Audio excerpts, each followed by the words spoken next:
എനിക്ക് ഇതിന്റെ കോണ്ടെക്സ്റ്റ് മനസ്സിലാവുന്നത് ഇതാരാ പറഞ്ഞത് ഒരു ഫെയ്ത്ത് ആണ് ചെയ്തത് മറ്റേ ഫെയ്ത്ത് ചെയ്തില്ല എന്ന്.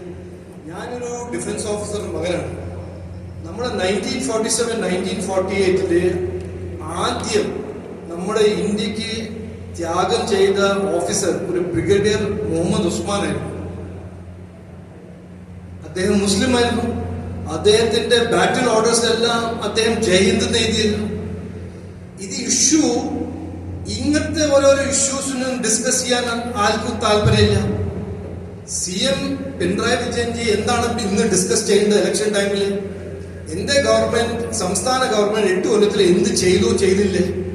അതിനെല്ലാം വിട്ടിട്ട് ആര് ഭാരത് മാതാ കി ജയ് പറയുന്നു, അത് ഞങ്ങൾ അക്സെപ്റ്റ് ചെയ്യാൻ തയ്യാറാണ്. ഇന്ത്യയിൽ ഹിന്ദുസും മുസ്ലിംസും ക്രിസ്ത്യൻസും എല്ലാവരും പേട്രിയോട്ടിക് ആണ്. ഭാരത് മാതാ കി ജയ് പറയുന്നു. അത് പിണറായി വിജയനും അവരുടെ സഖാവുമാരും പറയട്ടെ ഭാരത് മാതാ കി ജയ്. അതല്ല ചാലഞ്ച്. അവര് പറയട്ടെ ജയ് ഹിന്ദ്. അത് ചൈനക്കാരെ സമ്മതിക്കില്ല. ചൈന അവിടെ ഒരു ജയ് ചൈനയല്ലേ. അപ്പൊ ഇതെല്ലാം ഒരു റിഡിക്കുലസ്നെസിന്റെ ഒരു എക്സ്ട്രീമാണ്.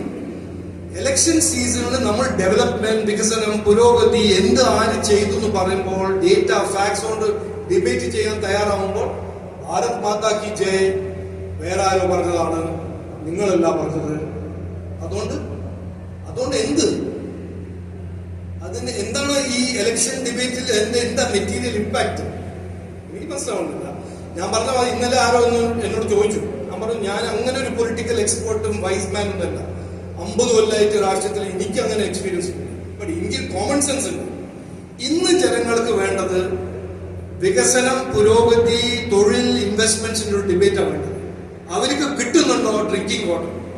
അവരുടെ കടലാക്രമണത്തിന്റെ സൊല്യൂഷൻ, പരിഹാരം ആരെങ്കിലും ഉണ്ടാക്കുന്നുണ്ടോ?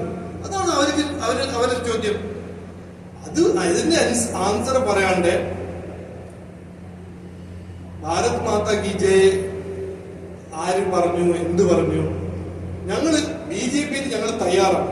അത് പിണറായി വിജയൻ അതിന്റെ ക്രെഡിറ്റ് എടുക്കണമെങ്കിൽ we are willing to accept. അതൊരു കമ്മ്യൂണിസ്റ്റ് മാർക്സിസ്റ്റ് ആളാണ് ഭാരത് മാതാ കി ജയ് ആദ്യം പറഞ്ഞു. ഞാൻ എഴുതുന്നത്